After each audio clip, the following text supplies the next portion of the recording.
I'm so glad I have a tech crew out here to tell me to turn the TV on. Good grief.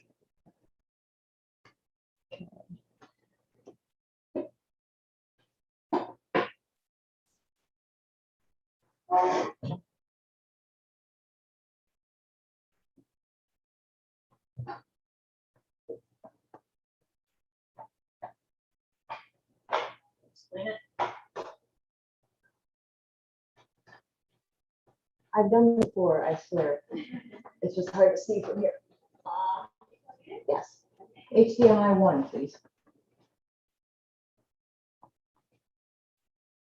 For those of you tuning in, we are having not technical difficulties, just technical ineptness from your plant-based priest over here. So it should be.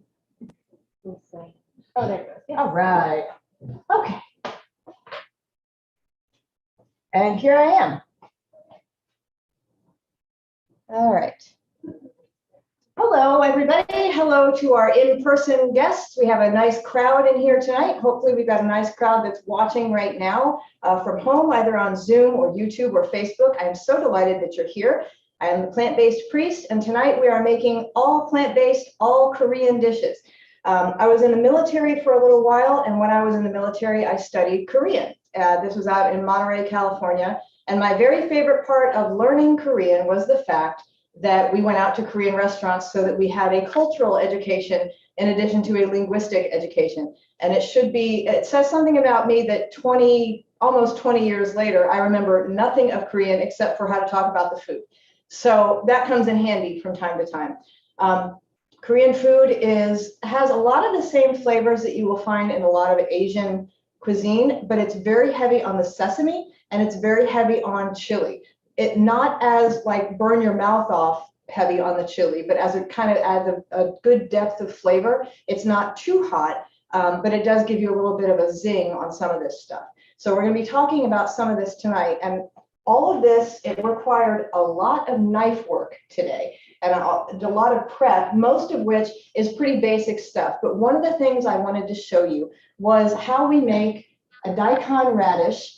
And they're big, by the way. This is a piece of one. But you'll see that it is round and very large, okay? What we want to get it into are shapes like this. This is a matchstick or julienne thing. So this is like 1.5 daikon radishes that have been kind of put into these little matchsticks. And I'm going to show you how I did that. I do not have a mandolin, not the instrument mandolin, but the cutting instrument mandolin, partly because I just don't have one, and partly because I'm pretty sure I'd lose a finger. You have to be really, really careful with those, and I'm not as careful sometimes as I should be. A knife I can deal with, a mandolin, not so much.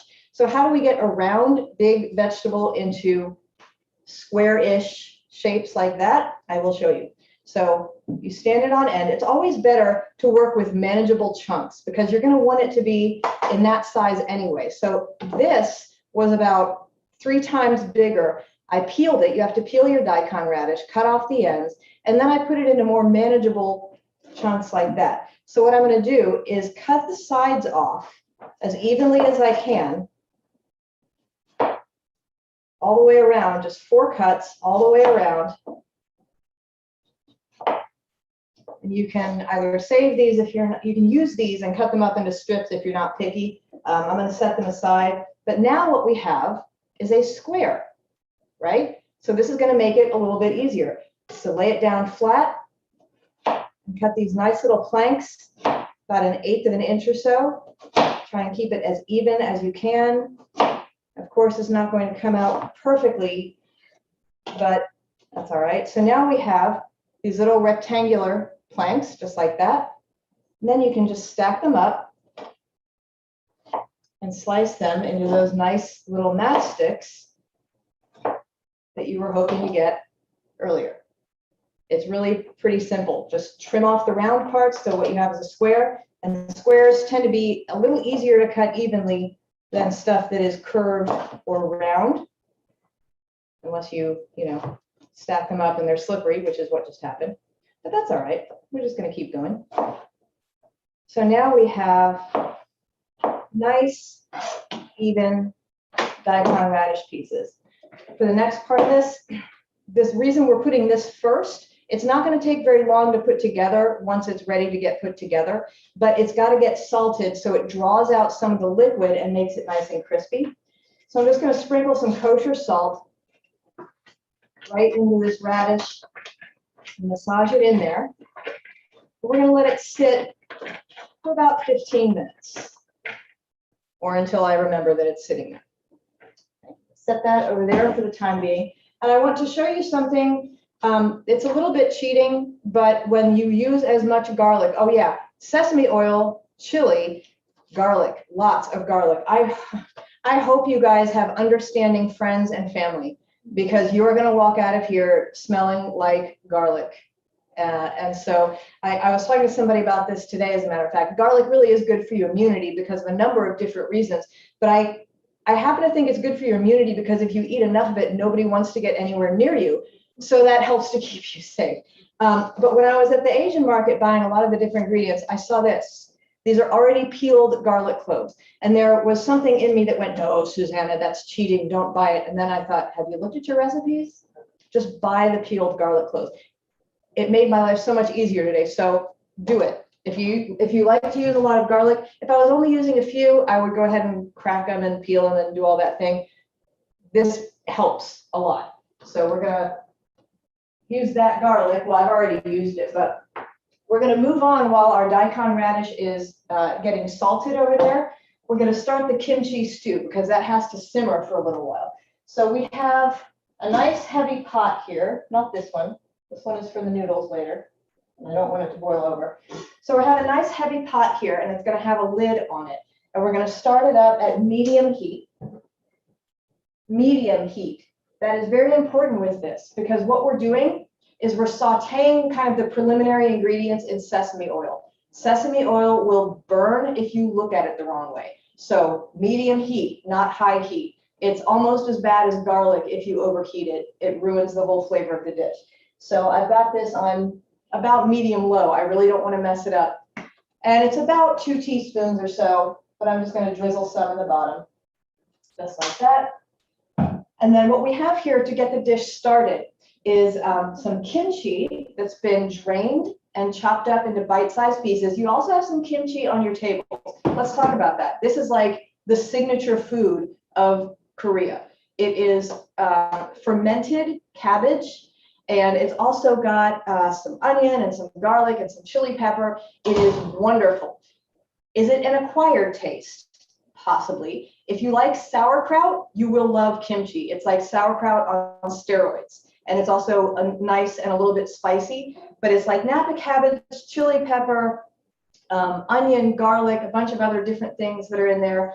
And it doesn't have any vinegar in it at all. It ferments, which is what gives it its sour taste. And sometimes when you eat it, you can even feel it fizzing just a little bit because of the fermentation process. It's made in the exact same way that something like kombucha is made, or even yogurt has a similar thing. And what's similar about this to other fermented products is that it's full of probiotics. So you're getting a lot of micronutrients and good little, probiotics, they're not animals per se, but they're little good bacteria that help your gut do the work that it's supposed to do a lot better. So give it a try. You're welcome to try it now. Let me give you some plates if you guys want to be brave and try the kimchi if you've never tried it before.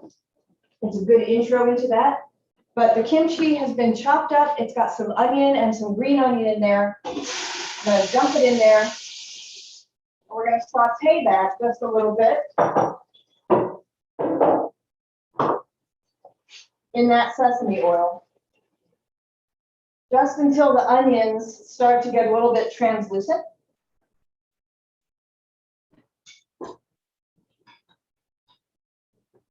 Okay.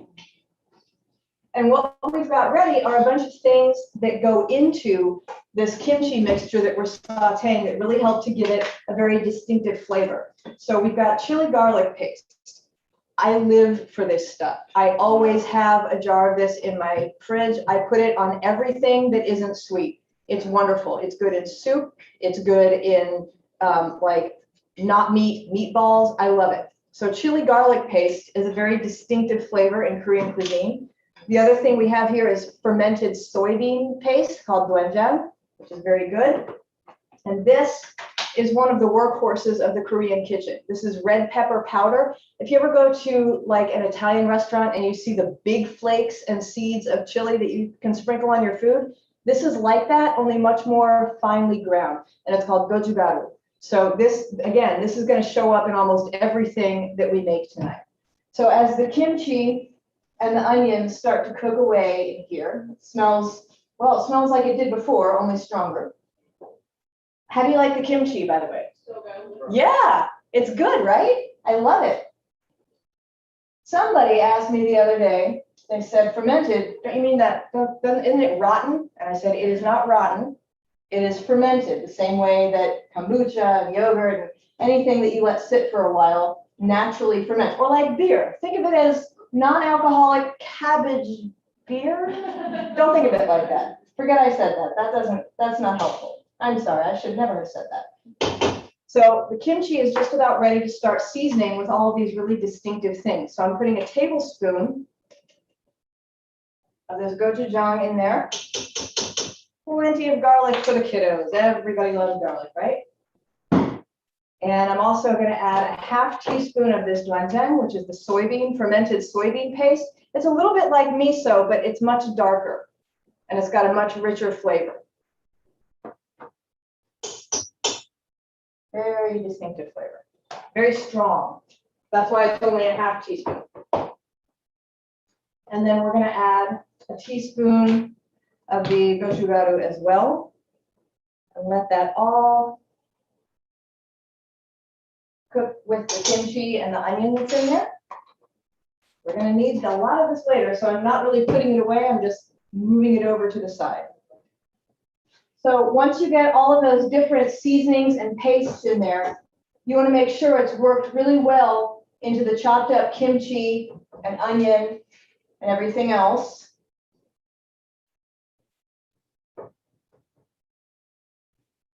Okay, now it smells like A+ kimchi, not just regular kimchi, because of all these other flavors that we're adding to it. This stew is a great thing to know how to make at the beginning of the season where it starts to get chilly, because this will warm you up like for days. It's awesome. So I'm going to turn the heat up just a little bit, because we're going to want to bring it to a simmer.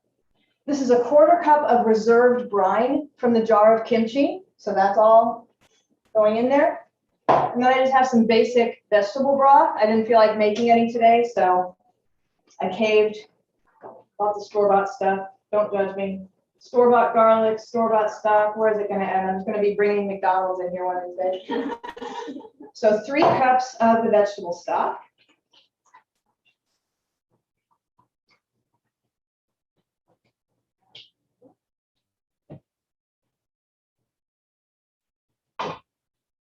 Again, I'm going to increase the heat just a little bit.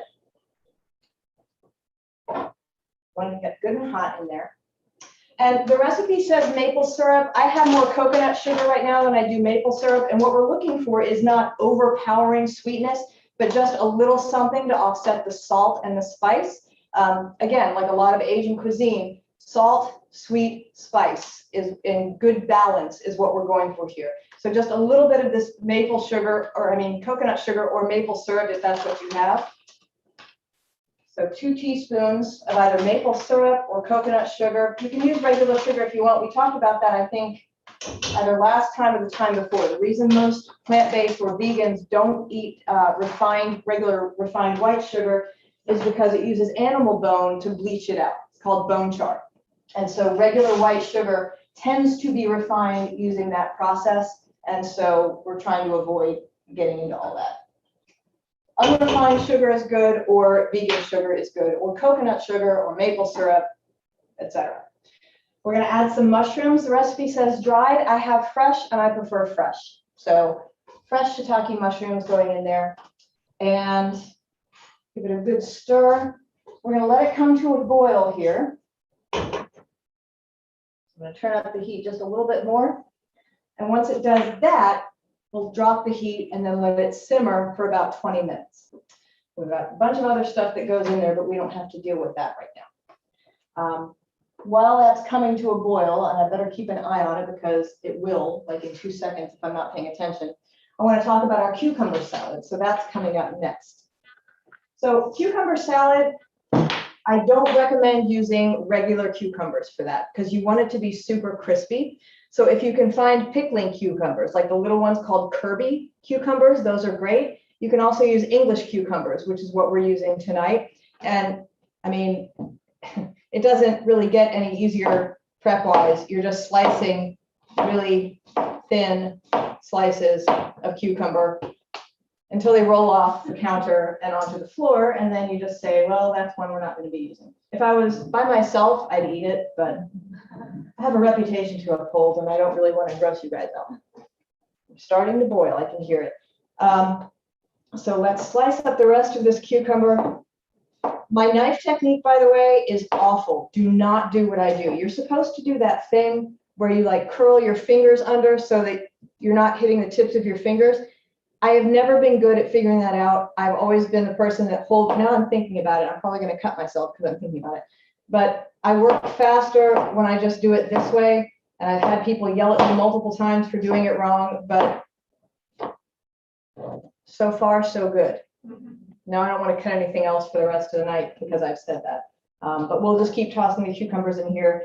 Somebody dial 9-1, and then as soon as this knife hits my finger, just kidding, kinda. So this is a very traditional item of banchan. I was saying earlier before the class started, when you go to a Korean restaurant, in addition to the main dish, whatever you get, whether it's a little grill in the middle of the table, or if you get some other kind of main dish that's traditionally served in a Korean place, you'll also get like up to a dozen little tiny dishes and plates that come out with your meal. And those are called banchan. They're like side dishes. And so cucumber salad is something you'll almost always see. Sometimes you'll see these sweet little red beans that I could not find the name of, and I think that you have to buy them that way anyway. The radish salad that we're making is one of those things. The spinach salad that we're making is one of those things. That's my favorite part of going out to eat Korean food, because the main dish is the main dish, but you just get to pick at all this other stuff the whole time, which is fun. All right, we're boiling. So I'm going to turn the heat way down so that it's just simmering. Give it a good stir. And I'm just going to let it sit there and do its thing until it's time to actually do something else with it. And now it's not that time. So now we have all of our cucumbers here. And what we're going to do is add a couple of chopped scallions. Like that. And then in another little bowl, which I don't happen to have on me right now, but now I do. In another little bowl, we're going to add some white vinegar. 3 teaspoons, so not too much. We don't want to turn people's mouths inside out. 1, 2, 3 teaspoons of white vinegar. We're going to add 2 teaspoons of soy sauce. Oh, this is going to be fun. How much you want to bet I spill soy sauce all over everything? Let's see how precise I can be. 1. I did it. Hooray. We've got some garlic cloves, of course. So 2 garlic cloves from that handy dandy already peeled garlic clove package that I bought. Love it. Right there. A pinch of salt. We're going to add a little bit of sugar in there. A teaspoon of sugar to be precise. Because again, salty, spicy, sweet, in a good balance is what we're going for. I'm going to get a fork here and stir this little bowl with the vinegar and the soy sauce and the garlic and the sugar until the sugar and salt mostly has started to dissolve.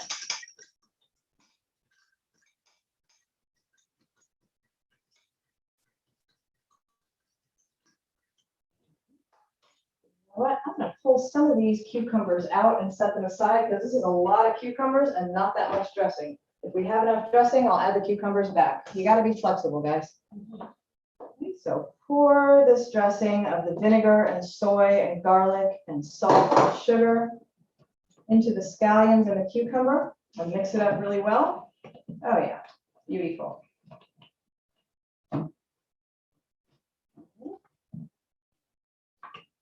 This is a nice summer dish because of the cucumbers. And I know most people I know who grow cucumbers have way too many, more than they know what to do with. This is a good option. And it keeps for a long time in the fridge and just keeps soaking up the flavor because of the vinegar. So if you keep them in there long enough, it's almost like refrigerator pickles, but with more, you know, garlic and sesame and all that other stuff. So we're going to add about 3 teaspoons of our spicy red pepper flakes. We're all okay with spicy, right? I know not so much like there. I think this will be okay. I think that this will be okay. It looks like a lot, but it's not really that much. This isn't terribly spicy stuff. It's not spicy to me, although that doesn't really say anything. And then we're going to add some sesame seeds, and these sesame seeds were toasted earlier, so they've got a really good, rich flavor. There's going to be a lot of fun to eat. They will get in your teeth, but you can always floss after this. In fact, you should. So this is really simple. And we're going to let it just sit here at room temperature for a little while so that they really absorb all of the flavor from the vinegar and the chili powder, or chili flakes, I should say, and sesame, and a little bit of that sugar just to offset the sour and the salty. Evenly mixed. This is what it looks like for now. It's very pretty. We're going to set that aside and come back to it. Okay, so our radishes, lots of water. You can see how much water they've exuded, and they're also a little bit more flexible. They're still going to be crispy, but they're going to soak up that really good dressing a lot more. So I'm back here. I'm going to drain them and rinse them off just a little bit with some cold water. Cold water. Not ice cold, but cold. Just so they're not too salty. And using a colander or a strainer or whatever, just shake them out as best you can. Sample one, make sure it's not too salty. Perfect. Daikon radish, by the way, if you're not familiar with it in your own home, if you go to sushi restaurants, it's often on the plate. They usually spiralize it and set it out on the sushi tray so that you can eat it just as part of your meal. I love it. So here's our radish salad. We're ready to dress it. So we've got some scallions right there. And then we've also got another little bowl. I did not get enough little bowls. I knew I was going to forget something. I always do. Little bowl right here. So we've got some powdered seaweed, and all I did for this was take a sheet of nori seaweed that you use to roll up sushi. If you toast it carefully, very carefully, over a gas stove, first of all, a corner of it will burst into flames and scare the out of you because you'll think that you're about to burn down the kitchen. Not that that happened to me. I'm just saying I've heard that these things can happen. So you want to toast it very, very carefully over a low gas flame, and it gets really, really crispy, and then you can just crumble it up. So powdered seaweed, that was about a sheet's worth, a teaspoon, a sheet's worth, whatever. And then we've got rice vinegar, 4 tablespoons of this. Rice vinegar is something I love to use. I love to use it in non-Asian dishes. If you put it in a salad dressing, just any kind of regular salad dressing, it brightens up the flavor in a way I cannot compare to any other thing. Even regular white vinegar or white wine vinegar is just not the same. It's really good. It's a good thing to have in your house, even if you're not cooking a lot of Asian food. It has a very good, bright flavor that helps with a lot of other foods. So 2 tablespoons of soy sauce.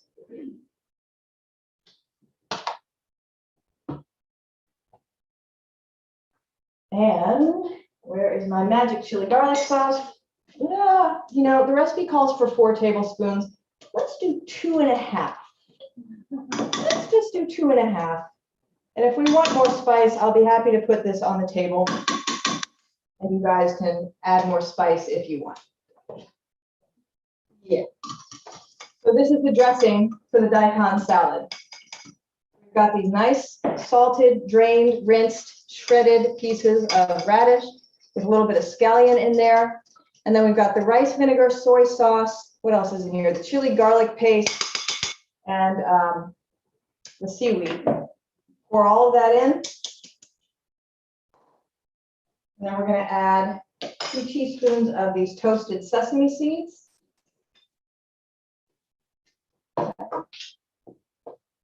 And another helping of scallions in there.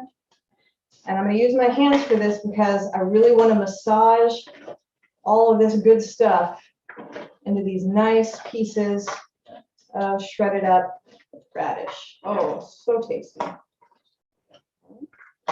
So this is another popular banchan that you'll see in Korean restaurants as one of your little side dishes.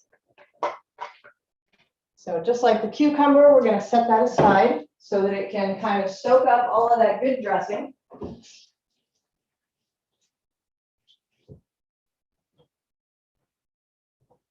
right, our stew is simmering. Let's move on. Spinach salad, okay. So let me crank this back up so it starts to come to a boil. This, friends, is 2 pounds of spinach. It looks like a lot of spinach. It is not a lot of spinach because when you cook it down, it's going to be like this much. So we've got a big pot full of water, but not too full. I don't want to boil this. I want to put the spinach in and put the lid on there and let it wilt for less than a minute. I don't want this boiled. I don't even really want it cooked all that much. I just want it to wilt so that you get a different flavor out of it and you're not trying to chew great big mouthfuls of raw spinach. But this water is at a boil, and that is exactly what I'm going to do.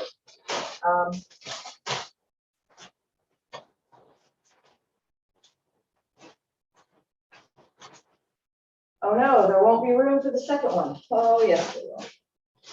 Oh yes, there will. See if I can do this without setting anything, including myself, on fire. I tempt fate every time we have one of these classes. I know one of these days I'm going to end up going viral for all of the wrong reasons.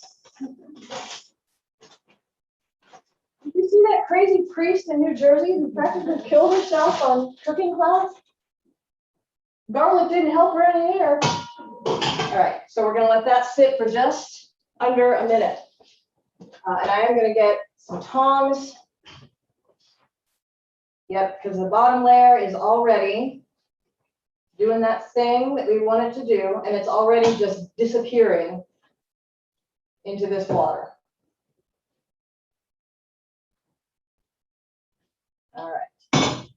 Somebody give me 30 seconds. I'm going to move this kimchi stew to the back burner. Because the last dish that we're going to prepare also is the one that's going to come together the most quickly, and that's our japchae. That's a vegan, that's a glass noodle, and glass noodles are made out of sweet potato starch. So they're not opaque, they're not like flour, they're not like regular pasta. When you cook them, they get really oingy, boingy, textury in your mouth, and they're also kind of clear. They're really cool to look at, and they're fun to cook with too. So that's going to be the thing we make last because that's what's going to cook the most quickly. I'm turning off the spinach. I don't know if it's been exactly 30 seconds, but that spinach is done. So I've got my strainer over here. We're going to drain it out and rinse it with cool water because we don't want it cooking anymore. But this is exactly the way we want it to look. See how vivid, bright green it is? Maybe not. Let me bring this up so you guys can see it because it really, I need to get out of this hot water, but I want to show you. It should be very, very bright, bright, bright green and a lot of it. So let's drain it.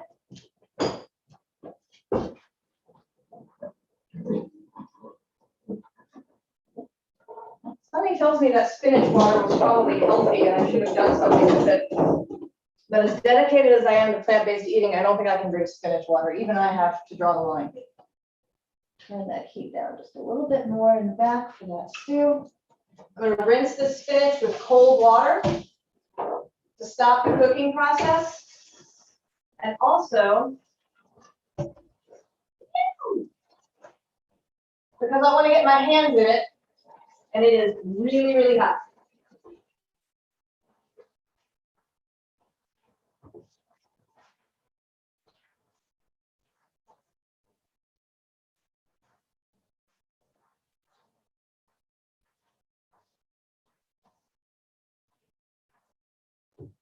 All right.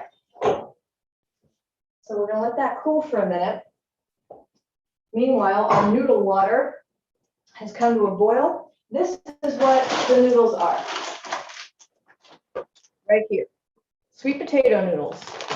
And when they're not cooked, you can already see how they have kind of a translucent appearance. They don't look like regular noodles. Oil acid. We're going to wait for this to come back up to a really good, strong boil. Set those aside. We also have a lot of different vegetables and things cut up over here, and I'll show those to you in just a second. We're going to need all of these up here. That's our sauce. Still waiting for that to come up to a boil. I'm going to tell you about something here. This is smoked tofu that we're using in the japchae and the glass noodle stir fry. I love smoked tofu. You don't have to drain it. If you put it very thinly sliced on a cheese platter, somebody would think it was Gouda. You can just eat it. It's very delicious. I like to use it often because if you don't have time to drain your tofu, even if you have one of the special little squashy things like I showed you a couple weeks ago, this is great and it adds a really nice flavor. And people will be surprised that it's tofu. It's one of those things that people eat and they're like, oh, I didn't know tofu was like this. So get some. The Asian market on 22 is the one that's closest to me, so that's where I usually go. They have this. They have everything that I got here. And mushrooms, we're going to talk about mushrooms in a minute because I have a love affair with mushrooms. It only gets stronger with the passing years. I don't mean to make people feel awkward or uncomfortable, but that's just how I feel. So get the noodles in there. Just kind of bend them around in that nice boiling water. And just keep stirring them a little bit so they don't stick together too much as they cook. Guess what I did not add to this water when I started boiling it? Why didn't I add salt? Usually, if I'm boiling water, I add salt to it, not only because it helps the water to boil faster and maintain temperature, but also because it seasons whatever is boiling in that water. This sauce is like 5 parts soy sauce to 1 or 2 parts everything else. We don't need any more salt in what we're eating tonight. I'm just saying. There are worse things you can do with your diet than a little bit of salt or a lot of salt. But I thought, you know, adding salt to the noodle water is probably just a little more than any human being or any group of human beings actually needs. So I'm going to put the lid back on there. Somebody time me for 3 minutes, please. I know I can count in. And I'm going to bring out our beautiful spinach here.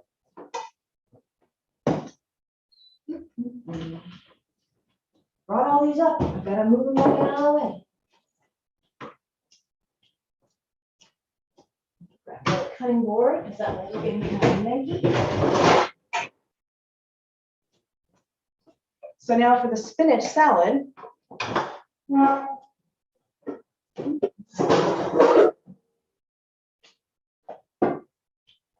We've got this beautifully cooked spinach right here. Bright green, gorgeous spinach, getting water all over everything. Alas.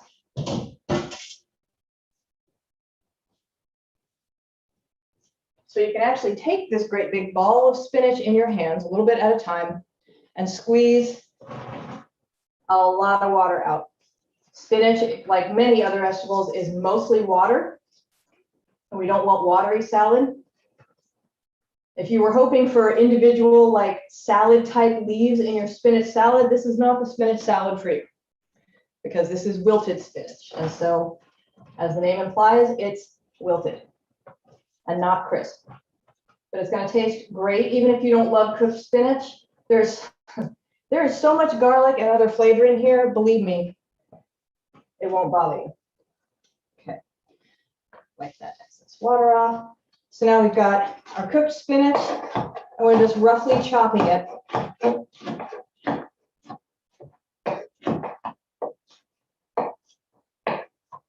So that it's more or less bite-sized pieces, so you're not having to wrestle with big floppy pieces of cooked spinach while you're trying to eat. You don't want it minced, but you want it manageable. So that's our 2 pounds of spinach, ladies and gentlemen. Just like we knew it would be. Okay. So to that cooked spinach, we're going to add 6 cloves of garlic and some scallions. Like I said, I hope you guys have very understanding friends and family when it comes to the way you might smell when you come home. And for the next few days. How are we doing on time with the noodles? How much time on the noodles, guys? 30. Oh, okay. In the midst of all this, I'm also going to add mushrooms and zucchini. I've got 2 kinds of mushrooms here. These look like enoki mushrooms, but they're not. They're seafood mushrooms. They don't really taste like seafood. I don't know why they're called that. And then these are oyster mushrooms, which if oysters were a person, I would divorce my husband and marry the oyster mushrooms because they're so good. And then the zucchini has the seeds scraped out, cut in half, seeds scraped out, sliced up, very simple. So we're going to add all of that. The noodles are? Yep. Awesome, thank you. All of that has been added to our kimchi stew, and we're going to let that simmer for a while, along with a whole package of firm cubed tofu. So it's right there. And since the noodles are done, I'm going to switch the lid like that, turn that off, and we're going to drain our noodles. Aha. So here are our noodles, fully cooked. They don't take very long, certainly not as long as regular wheat flour pasta would do. So I'm going to get as much water out, wow, as I can. And then I'm going to add them back into the pot. And to the pot, I'm going to add some sesame oil. I'm not going to cook it like this, but I'm adding this oil so that the noodles don't stick together while they sit around and wait for the other part of the japchae to cook, which is all the vegetables and tofu. So I'm just kind of making sure the oil is coating all of these floppy noodles so that when it comes time to mix them in with all the other stuff, they don't stick together. The other thing I'm going to do is grab my scissors. The noodles are super long. They're like this long. They're almost impossible to eat, certainly impossible to eat in public. So I'm going to take a pair of shears and just kind of cut through. It's not going to get all of them, but it will get most of them and make it more manageable to eat. The recipes say cut the noodles into pieces 6 to 8 inches long. Come on. They've just been tossed around with a whole bunch of water and oil. I cannot possibly tell how long they are or which ones have been cut already and which ones haven't. You'll just have to hope for the best when it comes to eating them, and I think it'll be fine. So I'm just kind of stirring them around with the blades of the kitchen shears and giving them a good snip. We're going to let that sit while we finish up our spinach salad. So cooked spinach, lots of garlic, like, what did I say, 6 cloves worth of garlic. And then we're going to add 6 tablespoons of sesame oil. 1, 2, 3, 4, 5, and 6. And about the same amount of soy sauce.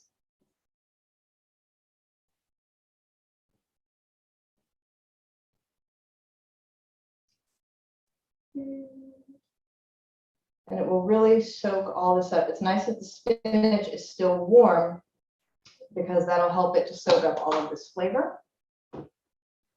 And just a pinch of this red pepper. That's more than a pinch. No, Lindsay, I'm not going to put that much in, I promise. So a pinch of that red pepper powder. And again, a good healthy pinch of that toasted sesame seed because that is just delicious and I love it. So the spinach salad, done. The radish salad, done. The cucumber salad, done. The kimchi stew, almost done. It actually is done. It doesn't really have to do anything more, but kind of sit there. So now let's get to the other big dish, which is our daikon glass noodle stir fry. Just stirring up to make sure that the tofu and the mushrooms and everything is getting all soaked up in there. And I'll taste it in a minute. But for now, I just want it to sit there. So here's the wok. I love this wok. And you treat woks pretty much like you would treat cast iron stuff. This is a carbon steel wok. It is not a stainless steel wok. I don't scrub it. I don't put soap on it.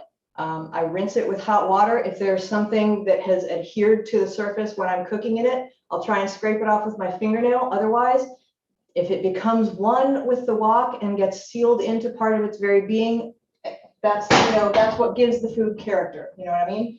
So if you have a carbon steel wok, do not put it in the dishwasher. Do not wash it with soap. Rinse it with hot water. And then just when it's wet from being rinsed in the hot water, put it over high heat and let the water evaporate naturally and then chuck it away. It's clean. It's clean enough. They've been cooking like this for a long time. I think you'll be all right. So we're going to turn this on high heat, very high heat. That's what it's for, is for really high heat cooking. Since we are doing really high heat cooking, I am not using sesame oil. I am not using olive oil. I would be using canola oil, but I'm choosing to use peanut oil. You could also, any high heat oil would be fine here, but not something that's going to burn because this is going to be super hot because you cook very quickly and then you move it out of the way and put something else in. Peanut oil you can do on very high heat. You can see this is already smoking. Even I am more kind of careful when I'm cooking in a wok on high heat. So I'm adding just enough peanut oil to cover the bottom, swirling it around so it coats the whole thing. And the first thing we're going to cook off is the smoked tofu that we were talking about earlier. You can use regular tofu as well. When I use regular tofu, I'll either just marinate it in some soy sauce and sesame oil, or I'll crumble it up the way we did with the pad thai. When we did the pad thai for the Thai menu that we did, you can just crumble it up and it's almost like ground meat. But the smoked tofu, I think, if you haven't had it before, I think you'll really enjoy it. So we're not really cooking this. It's already where it needs to be. But we just want to get the pieces browned a little bit, which is starting to happen already. So just moving it all around in there, getting a nice brown on the outside, and getting them nice and warm. And they call it stir frying for a reason, guys. That's really how this works. Just keeping it moving so that it doesn't get burned. This is higher heat than we would use for most other cooking, which is why you can't walk away from it. And you can, but you probably shouldn't. So, as you can see, we're starting to get a nice browning on the outside of the smoked tofu, which is what we want. We don't want to let it go for too long. Just enough to get a little bit more attitude. We're not deep frying, we're just sauteing. I'm trying to flip them over as best I can. Right, beautiful. Oh, yes. See, that's exactly the look we're going for. Nice and brown, little spots. I'm going to eat that later. Do not be fooled. I'm going to eat it right now. All right, so once the tofu is nice and brown, you move it to another bowl. But we're not done, not by a long shot. Don't fall off. I've already lost one of you. Stay put. All right, so the next thing we're going to put in are onions and garlic. Cook really fast. Garlic, very high heat. Do not let this burn. I'm going to actually turn it down just a hair because I do not want burned garlic. I am going to add just a little bit more peanut oil to give it a little bit of a buffer. What I have is the onions and garlic in one hand, my cooking utensil in the other. Also, don't use metal utensils because it'll make scratches and stuff will start to stick. So I am taking it off the heat.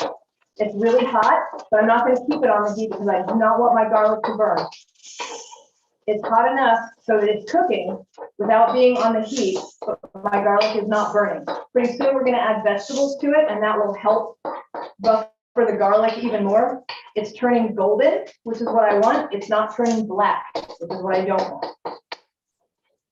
I'm going to put it back on the heat and spread it around so those onions have a chance to cook up a little bit more. I've got a big variety of vegetables here. Carrots, shiitake mushrooms, the crispy parts of the bok choy. The greens are set aside. We're going to cook those later because they take a lot less time. Zucchini, all of it in bite-sized pieces so that it cooks more or less at the same time. And some red pepper. That goes right on top of the onions and garlic. And then, just like it says, stir fry, stir fry. I'm going to crank the heat all the way back up because this is producing a lot of moisture. All of these raw vegetables are full of water. I don't want it to bring the temperature down too much. And a little bit more oil. So now, even though it's on the highest heat again, all of the water from the vegetables is keeping the garlic from getting burned. It's still cooking, but it's not burning. When you add in a great big bowl of vegetables like that, it lowers the temperature, the whole temperature of that cooking utensil pretty considerably. So then you don't have to worry about your garlic burning. So when you dump it in, pull the wok off the heat, cook it up like that, and then put it back on right before you put all these other vegetables on top. So you don't want to cook the heck out of these vegetables. You want it to be tender crisp. You don't want to be like chewing on the carrots as though they just came out of the fridge, but you don't want them to fall apart either. And it's on such high heat, I don't think it can go any higher actually. Yeah, maybe a little. But it's all cooking fairly rapidly. What I'm looking at for doneness are the carrots, because that's the densest vegetable in here. So when they turn really, really bright orange, and the more you cook, the more you can kind of gauge by sight when something is cooked enough. That and the zucchini, because I want the zucchini to be tender crisp. I want the carrots to be tender crisp. Everything else is going to be a little softer because it's not as dense vegetable-wise. But you can also tell because it starts shrinking. When you cook stuff that has a high water content, it'll really cook down a lot. So, and you can also see when they start to brown that you're getting to about that point. Now, if I was really fancy and was not on camera right now, I would try and do that thing, you know, that thing, like that. That was it. That's all you get. Because I'm kind of astonished that that worked out. All right, so I'm starting to see some browning, which is great. Again, I'm going to use the utensil to spread the stuff in the wok evenly across the bottom and up the side so that it cooks a little bit more evenly.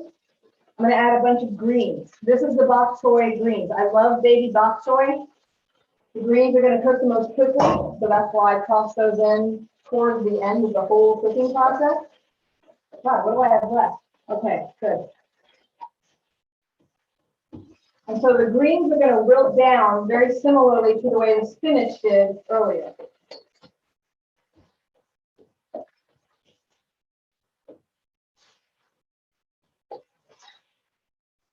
Once the Bok Choy greens have wilted down, almost there.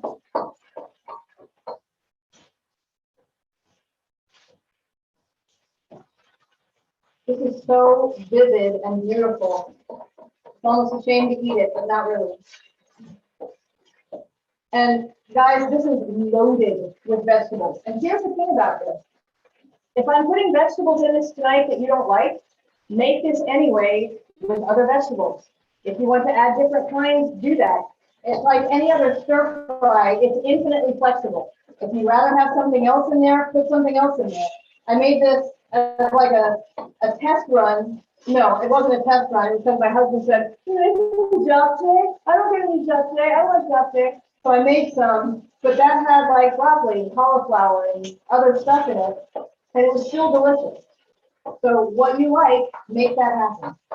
All right, so the vegetables are ready. Now I'm putting all those noodles in. I'm getting tongs to put all these noodles in. Please don't stick together. I will be so mad after all that work. No, okay. So here are japchae noodles. I'm switching to tongs now because this is a lot to manage. I am going to turn the heat down just a little. I'm going to add back that crispy tofu. This is a lot of food. That's the good thing about this. It makes a ton of food, especially if you don't have like 10 people at home. It tastes good really hot like this. It tastes good at room temperature, and it tastes good cold. So it works for everything. Turn the heat off on that stew. And then the sauce. The sauce is very simple. It's soy sauce, sesame oil, and a couple tablespoons of sugar. Again, salty, spicy, sweet. That same thing. So that's all I'm gonna get added. And just keep tossing the noodles and vegetables and tofu all around in there. Try not to throw as much of your food on the floor as I have managed to do this evening, please. I'm really doing so well with the hand-eye coordination. Okay. So that is soaking up all of the sauce. We're going to let it just sit there and do that for a little bit. And while that is doing that, where are we here? Let me turn that down a little bit more. Let's see what our soup looks like, our kimchi stew. Oh, yes. And I'm going to taste it just to check for the seasonings. It should be plenty salty. I don't think salt is, no, I don't think anyone's going to want to add any more salt to what we're eating tonight, I'll just say. But let me taste the broth just to make sure. This has comparatively less salt than some of the other stuff. I don't think it needs any salt. It is spicy because of all the kimchi, just so you know, pretty spicy. Oh, look, here's that tofu. I told you I was going to eat it. Talk about being good for your immunity. Eating food off the floor is so good for your immunity. That was like a 5-minute one. I have no shame. I'm sorry. I'm not sorry, actually. Let me grab a ladle here.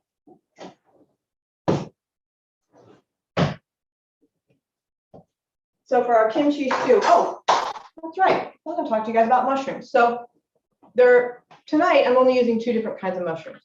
If you're not eating mushrooms, if you like mushrooms, but you're not eating them on a regular basis, I urge you to reconsider. They're amazing foods. They contain some vitamin D, which not many non-animal sources of food have. They also have 2 antioxidants in particular. One is glutathione, and one is called ergothioneine, or ergothioneine is what it is. These are antioxidants that are not found in many other foods. They're good for your immunity. They're good for anti-aging, like physically, and they're good for your brain anti-aging. Much fewer results of Alzheimer's and dementia in people who eat mushrooms on a regular basis. I take a mushroom supplement every day. I try and eat mushrooms somehow, work them into something I'm eating every day. I don't know if it works. I celebrated my 47th birthday last week, so you guys can tell me if it looks like the mushrooms are helping. I don't know, but they're really good for you. They cut cancer risk. They're relatively inexpensive to buy, and you can work them into just about anything. They have a good texture. You can, what is it, portobello mushrooms. You can grill them and put them on a bun. It's easier than making a vegetarian burger, and it tastes really, really good. But go to your local market, go to your Asian markets, because you'll find a huge variety of mushrooms, and just try different ones and see which ones you like.